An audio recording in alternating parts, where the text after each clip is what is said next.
ሰላም ጤና ይስጥልኝ። በምስሉ ላይ ያለችው ልጅ አሟሟቷ በጣም ያሳዝናል። መረጃውን ያገኘነው ከወደ ጎንደር ነው።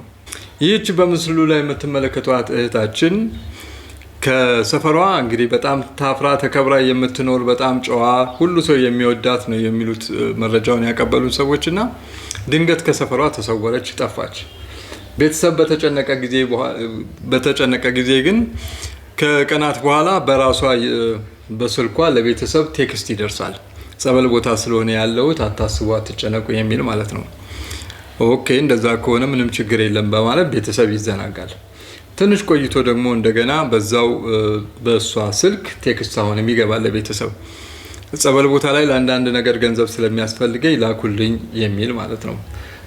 ለጸበል ከሆነ በሚል ደግሞ ቤተሰብ የቻለውን ያህል ሰብስቦ ገንዘብ ይልክላታል።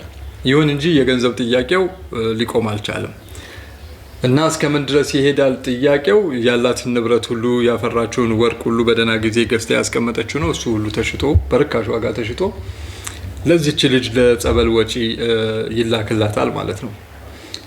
እና የሚገርመው በሷ የስልክ ቁጥር ቴክስት ይመጣል እንጂ ገንዘቡ የሚገባው እዛ ቴክስት ላይ በተቀመጠው ሌላ አካውንት ነው። ቤተሰብ መጨረሻ ላይ ይጠራጠርና ዘግይቶም ቢሆን ለፖሊስ ሁኔታውን ያጣራል። በዚህ ሁኔታ ፖሊስና የጸጥታ አካላት ጉዳዩን ሲከታተሉት ይቆያሉ። መጨረሻ ላይ መረጃውን ደረሱበት። እህታችን እናንዬ ሙላት ትባላለች። እናንዬ ጸበል ቦታ አልሄደችም። እናንዬ ለቤተሰቦቿ ገንዘብ ላኩልኝ አላለችም። እናንዬ ስልኳን ያላዘችም። እናንዬ አትናገርም። ድምጿ ለማንም አይሰማም። እናንዬ ከጠፋች 3 ወራቶች ተቆጥረዋል። የእናንዬ ቤተሰቦች ናፍቆትና ስጋት ተፈራርቀው ጭንቀታቸው ጨምሯል። እናንዬ የሆነ ያለውን ሁሉ ግን አትሰማም ነበር ይላል መረጃውን የሚያካፍለን ወንድም።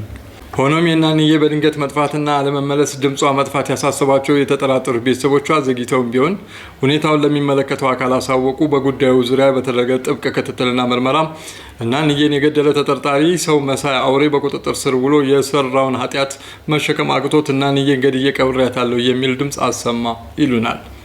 ነገሩ ይከብዳል። ሰዎች የእናንዬ ገዳይ አውሬው ሰው መሳይ ጨካኙ ገሎ ከቀበራት ጫካ ውስጥ ጥቅምት 1 ቀን 2018 ዓ.ም ለሚመለከታቸው የጸጥታ አካላት መራ።